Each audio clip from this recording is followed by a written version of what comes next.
I appreciated that 2009 Star Trek got us where we could get good Trek again. Instead, we got Star Trek Into Darkness, a movie I really hate. If I was a Klingon, I'd call this movie a Dog Eye Vec. There's a kernel of a good movie buried in this Vec. For the first 3/4 of the movie, the main villain is Admiral Marcus, who wants to start a war with the Klingons and is using John Harrison and Captain Kirk to make that happen. Admiral Marcus represents the opposite of the ideals of Star Trek creator Gene Roddenberry's vision for the future. Kirk combating him, ideologically, that's a good idea, but the movie bails on that and half-heartedly remakes Wrath of Khan in the last 20 minutes. In this interview with Roberto Orci, he admits the story originally didn't have Khan in it, and they only squeezed him in once they hammered out the structure of the movie. He says that was a good thing, and I disagree. The best parts of this movie are the parts that don't feel like they're pandering to Trekkies who remember Wrath of Khan. I could spend 20 minutes complaining about relatively minor things about this movie. Why does Kirk fire Scotty for his protests about bringing torpedoes on the ship, and seconds later decides not to use the torpedoes? Well, we need Scotty to not be on the Enterprise so he can sneak onto the Dreadnought in the third act. Yeah, but that's still sloppy character work. Why is Kirk demoted and in 15 minutes re-promoted? Why did the movie even need the first half hour if he's in the same place he was at the beginning of the movie? Why does Kirk tell Pike to watch his back around Spock, then specifically ask for Spock to be his first officer?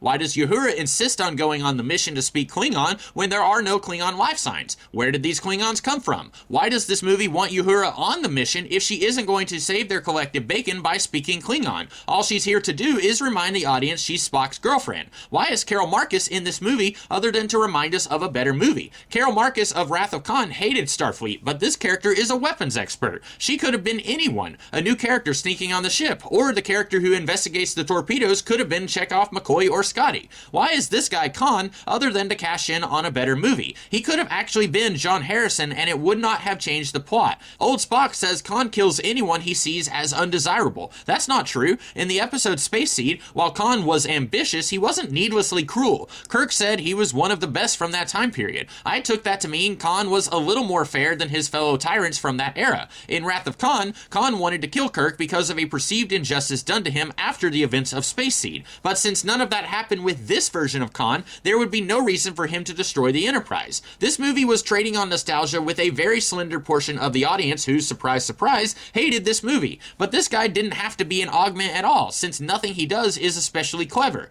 Everything that goes right for him is because of the stupidity of other characters. There's the super blood that brings Kirk back to life, but the movie didn't have to kill Kirk. That's more of this movie trying to remind us of a better movie we could be watching instead of doing something new, which was the implied promise at the end of the previous film. This guy could have been John Harrison, really smart regular guy from the 23rd century. That would have sidestepped the problematic casting of a white guy to play a Sikh character and offering no explanation in the slightest. No, this being a reboot is not a good explanation because this reboot was born from time travel alterations from the original timeline where Khan was not a white guy, and Nero traveling to the 23rd century would not affect the race of a guy from the 1990s. Yes, there is an explanation in some comic book, but I cannot bring myself to care about a piece of tie-in media when the main media cannot even tell a competent story. One or two nitpicks I will let slide, but when they keep piling on like this, it tends to turn this movie into a Dog Eye Vec. So how would I fix it? I would get rid of Khan and let the whole movie be about this admiral trying to militarize Starfleet to eliminate perceived enemies.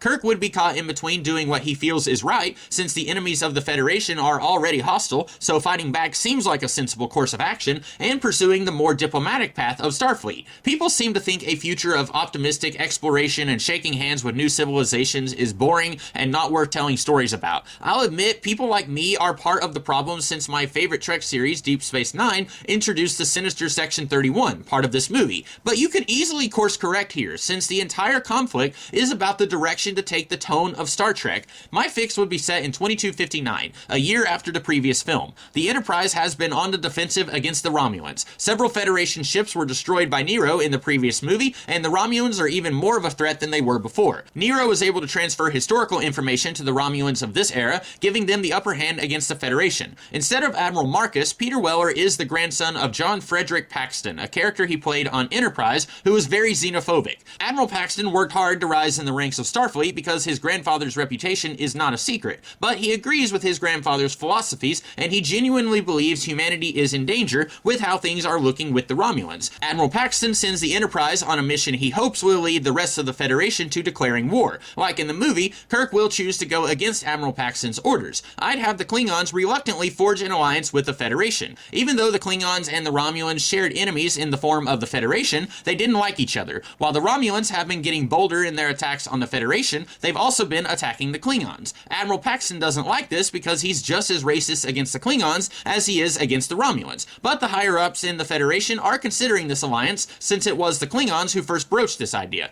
Instead of badly rehashing Wrath of Khan, why not badly rehash Undiscovered Country? It's about higher-ups in Starfleet who are opposed to an alliance between the Klingons and the Federation. I'd be okay with repeating that plot because Nero's time travel in the previous movie provides a reason for this to be happening earlier in this altered timeline. Don't bother with Carol Marcus. I don't know if she would have any chance to meet Kirk in this timeline since he's on the Enterprise earlier than he was in the original timeline. I doubt David Marcus exists in this timeline. For the rest of the crew, you'd have a combination of the original series crew and the crew from the original pilot episode The Cage. Number 1 is the captain. Kirk is still a lieutenant. With Starfleet losing so many people in the Axanar Peace mission, Sulu and Uhura are doing stuff on the ship. They're getting school credit for this, but Starfleet needs bodies and ships, so here they are. If you want sexiness, instead of threesomes with cat people, with gasoline, you could have Kirk and Yeoman Colt be a thing. He can be flirty with her, she can be flirty with him, but he's not just interested in her body. This movie has Carol Marcus say she's familiar with Kirk because she's friends with Janice Rand, and she accuses Kirk of not knowing who that is. Let's not do that. In my video on the 2009 Trek, I said to take advantage of this being a new timeline. Kill characters we recognize. I didn't follow through on that since I only killed Pike, but here you could kill off one of the main guys from TOS, Bones, Spock, or Scotty. It'd come as a huge shock to the audience, and this could be like in the comic book The Killing Joke. The theme of that book is one bad day is enough to break someone. So when Kirk loses a good friend, but he still refuses to follow in Admiral Paxton's footsteps of trying to ignite a war against their enemies, it shows how much he believes in what he's doing. Paxton is exposed thanks to quick thinking from Kirk, and Captain Number 1 gives a commendation to Kirk, which will lead to a fast promotion in the future. The people behind this movie did a lot of the legwork here, they just didn't commit hard enough to the more interesting premise that they introduced. That's it for my take on Into Darkness. Until next time, Qapla'!